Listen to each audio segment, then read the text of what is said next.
Hello students, आज हम discuss करने वाले हैं नेशनल इनकम के अंदर कि कैसे हम नेशनल इनकम के न्यूमेरिकल को ड्राइव कर सकते हैं और क्या होता है एनएनएफसी या एनएनपीएफसी या जीडीपीएमपी, इन सब के बारे में डिटेल में डिस्कस करेंगे। तो चलिए शुरू करते हैं। मेरा नाम है रवि कश्यप और आप देख रहे हैं इकोनॉमिक्स की 95 प्लस सीरीज।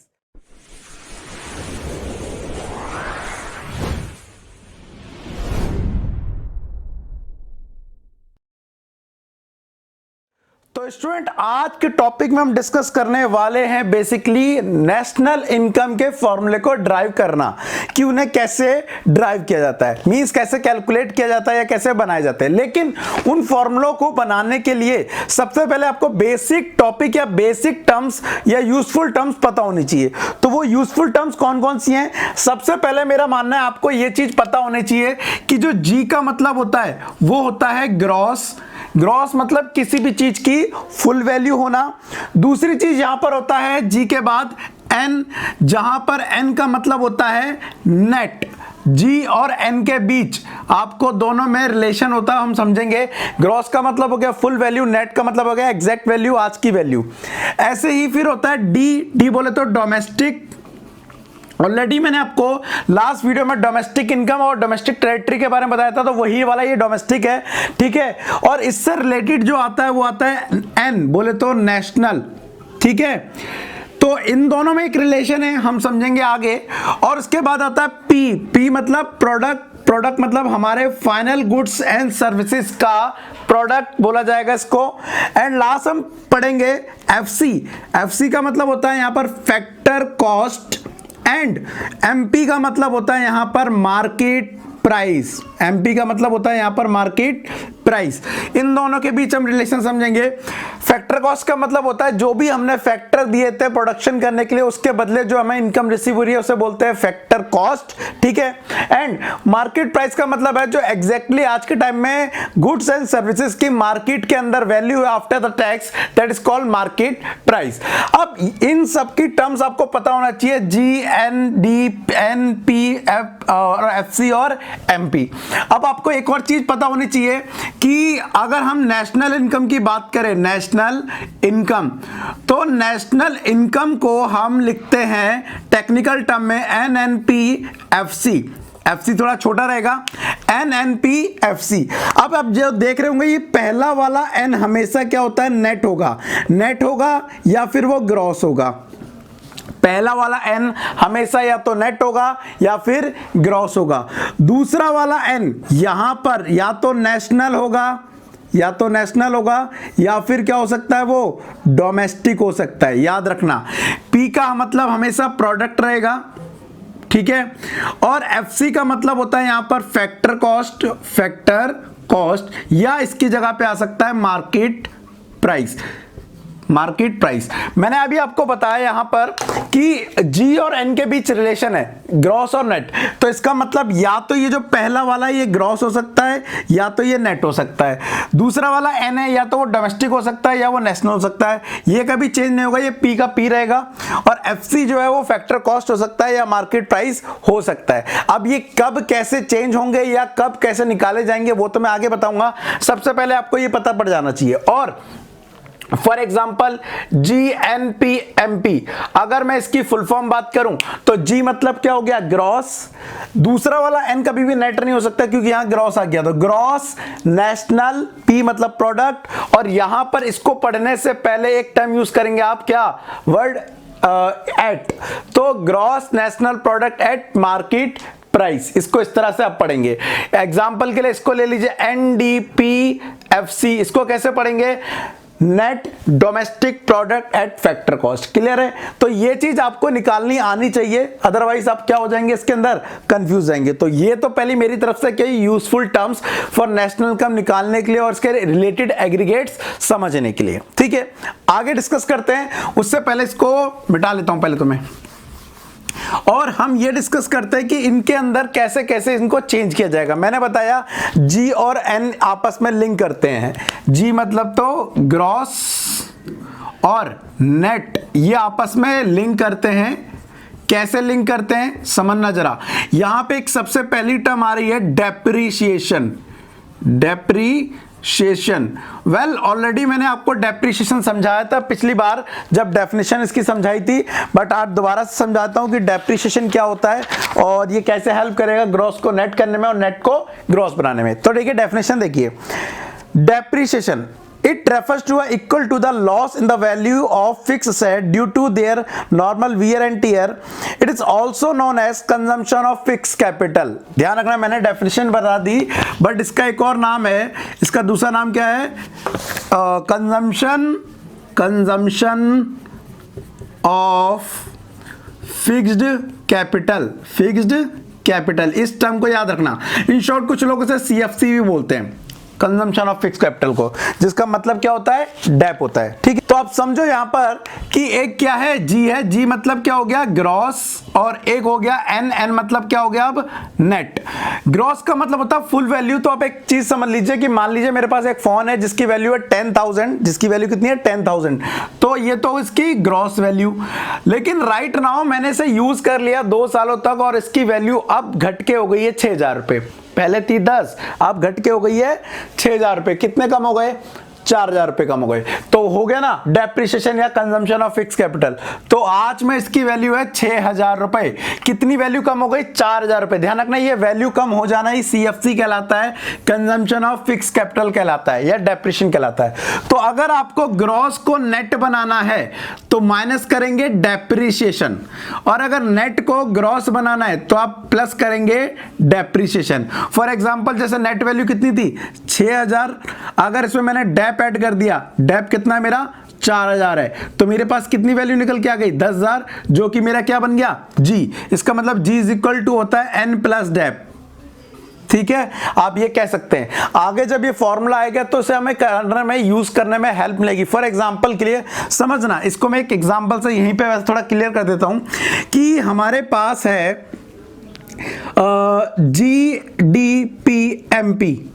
GDP-MP है।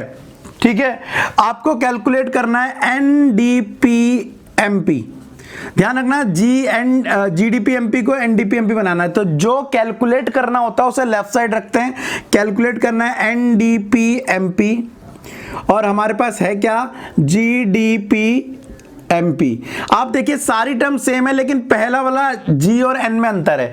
हमें G को कन्वर्ट करना है N में, तो फॉर्मूले में देखेंगे G को N में कन्वर्ट करने के लिए डेप माइनस होगा। ये देखिए ये फॉर्मूला अपने आप क्रिएट हो गया।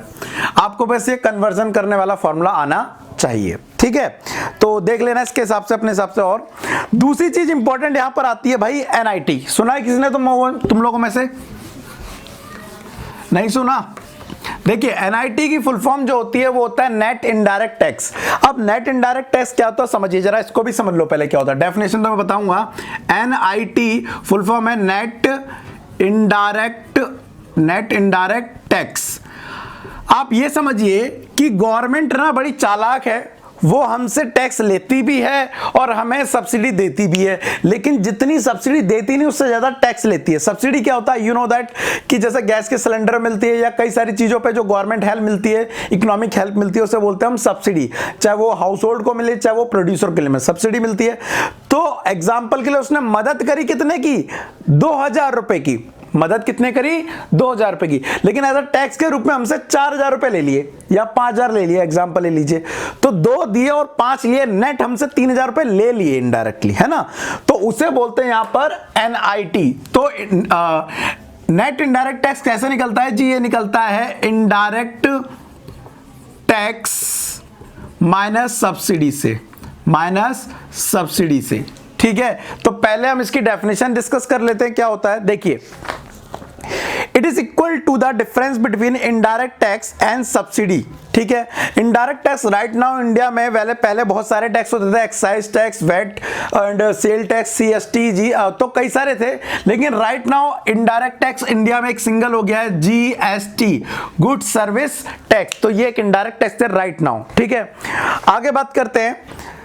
where indirect tax as the factor cost of the product and subsidy reduce factor cost the product to reach the market price। Normally government क्या करती है, इन पर सब पर टैक्स लगाती है, लेकिन उनमें से तो वो क्या है, इनकम है उसके लिए, लेकिन उसमें से सब्सिडी दे भी देती है तो उसकी इनकम थोड़ी क्या हो जाती है, कम हो जाती है। तो नेट इनडायरेक्ट टैक्स वो कितना चार्ज करती है, जीएसटी माइनस सब्सिडी इनडायरेक्टली, जो से इनकम जनरेट होती है, रिसीव होती है फैक्टर ऑफ प्रोडक्शन के बदले। नाउ अब ये किस में कन्वर्ट होता है, ये किस में यहां यूज होता है, ये मैं लास्ट वाले में यूज होता है। एक्चुअली क्या होता है, एक होती है फैक्टर कॉस्ट इन शॉर्ट जिसे बोलते हैं एफसी, और एक होता है मार्केट प्राइस इन शॉर्ट जिसे बोलते हैं एमपी। अब आप याद रखना, फैक्टर कॉस्ट का मतलब हो गया जब हम अपने फैक्टर देते हैं प्रोडक्शन के बदले, प्रोडक्शन के लिए फैक्टर देते हैं तो उससे जो इनकम जनरेट होती है उसे फैक्टर कॉस्ट कहते हैं। कॉस्ट का मतलब खर्चे पे मत चले जाना, कॉस्ट का मतलब है हमने सामान दिया उसके बदले में इनकम जनरेट हो रही है, तो हमने जो फैक्टर दिए तो उसके बदले जो हमें इनकम जनरेट होगी वो फैक्टर कॉस्ट हो गया। और मार्केट प्राइस जो उनकी मार्केट में वैल्यू है आफ्टर रिसीविंग समथिंग, तो फैक्टर कॉस्ट और मार्केट प्राइस में डिफरेंस है एनआईटी का। अगर फैक्टर कॉस्ट में हम क्या जोड़ दें, एनआईटी जोड़ दें, फैक्टर कॉस्ट में अगर हम एनआईटी जोड़ दें तो वो क्या बन जाता है, एक्चुअल में मार्केट प्राइस बन जाता है किसी भी कमोडिटी गुड्स की मार्केट वैल्यू, उसकी गुड्स की सर्विस की मार्केट वैल्यू। और राइट नाउ अगर हाँ, इस एरो को जरा ध्यान रखना, मार्केट वैल्यू में से या मार्केट प्राइस में से एनआईटी को माइनस कर दिया जाए, एनआईटी को माइनस कर दिया जाए तो हमें क्या रिसीव हो जाता है, फैक्टर कॉस्ट। तो इस कन्वर्जन को भी याद रखना, क्योंकि जब हम नेशनल इनकम निकालेंगे तो यहां पर इस वाले कन्वर्जन को, इस वाले कन्वर्ट करने वाले रूल को फॉलो करेंगे, याद रखना। एंड लास्ट जो इंपॉर्टेंट चीज है यहां पर वो आ रही है जी हमारी क्या, एनएफआईए। एनएफआईए, अब ये एनएफआईए क्या होता है ये भी समझो। एनएफआईए का मतलब हो गया net factor income from abroad, लिख देता हूं मैं एनएफआईए। ये बहुत परेशान करने वाली टर्म है, सबसे ज्यादा जो आप लोग कंफ्यूज होंगे वो इसी में होंगे मेरे हिसाब से, जो मुझे लगता है। तो पहले फुल फॉर्म लिख देता हूं, net factor income from abroad,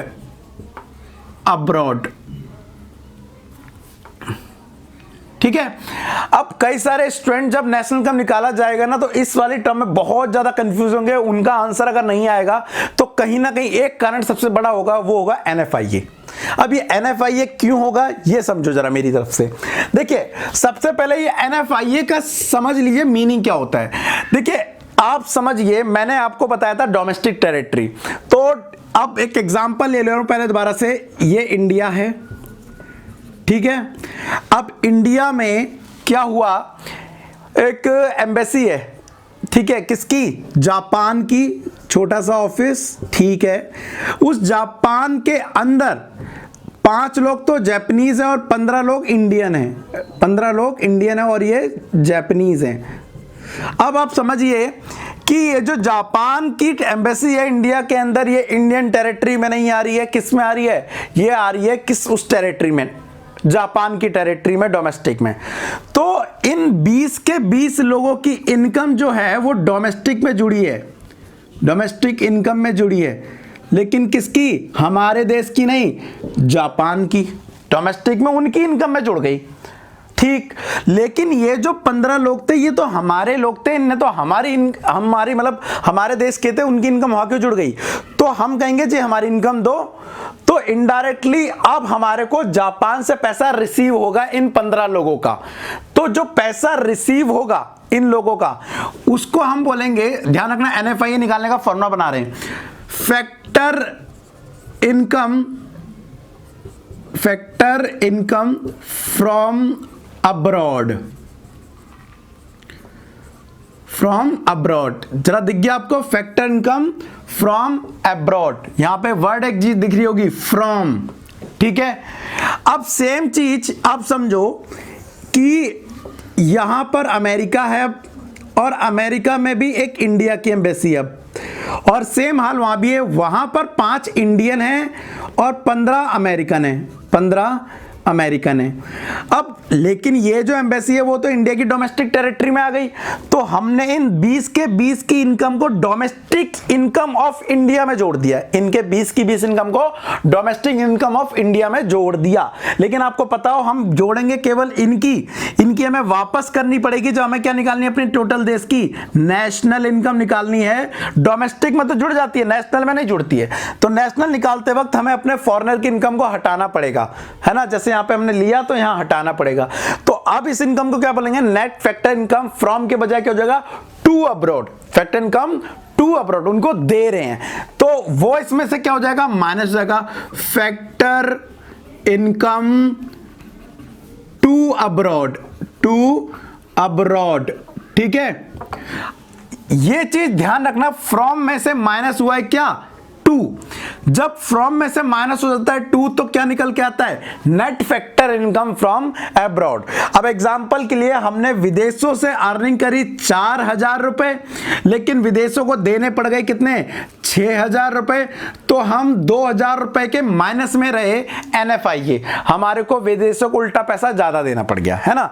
और अगर हमने विदेशों से कमाया ज्यादा होता, दिया कम होता, तो NFIA हमारा प्लस का रहता। लेकिन NFIA कैलकुलेट कैसा होता है वो मैंने आपको बता दिया। तब भी एक बार पहले डेफिनेशन समझ लो क्या होता है। It defined as the difference between factor income received from abroad, received, यहां पर मैंने receive नहीं लिखा लेकिन आप समझ लीजिए from, received from abroad, और and factor income paid to abroad। यहां पे आप paid भी लगा देंगे और receive भी लगा देंगे। receive में से क्या लेस करना है, paid को लेस करना है, ठीक है।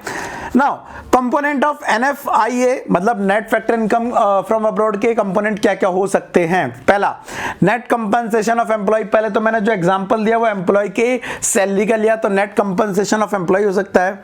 दूसरा, net income from property and entrepreneurship, अगर आप कोई बिजनेस करें, receive by the resident of the country, हमारी कंट्री के एंटरप्रेन्योर या हमारे कंपनी जो रेजिडेंट है वो प्रॉपर्टी से कोई अर्निंग कर रहे हैं।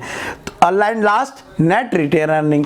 ये 3 चीजों को NFIA में कंसिडर किया जाता है। तो अगर हमारे पास ये तीनों चीज आ रही है तो वो रिसीव में डाल देंगे, और जा रही है देनी बढ़ रही है तो 2 में डाल देंगे, पेड में, और दोनों को लेस करके क्या निकाल देंगे हम, NFIA। नाउ NFIA हमारे पास आ गया, लेकिन ये यूज कहां होगा भाई, ये यूज कहां होगा, तो ये जी यूज होगा डोमेस्टिक और नेशनल में। डोमेस्टिक जिसको डिनोट करते हैं D से, और एक होता है नेशनल जिसको बोलते हैं N, ठीक है।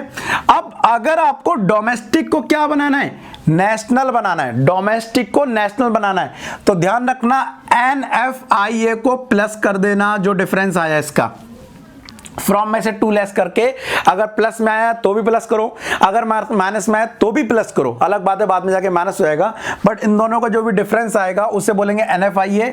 NFIA को डोमेस्टिक में ऐड करके क्या निकलती है हमारी, नेशनल निकलता है। और अगर आपको नेशनल को डोमेस्टिक बनाना है तो जी उसमें से क्या माइनस कर दीजिए, NFIA को माइनस कर दीजिए, तो आपका डोमेस्टिक आ जाएगा।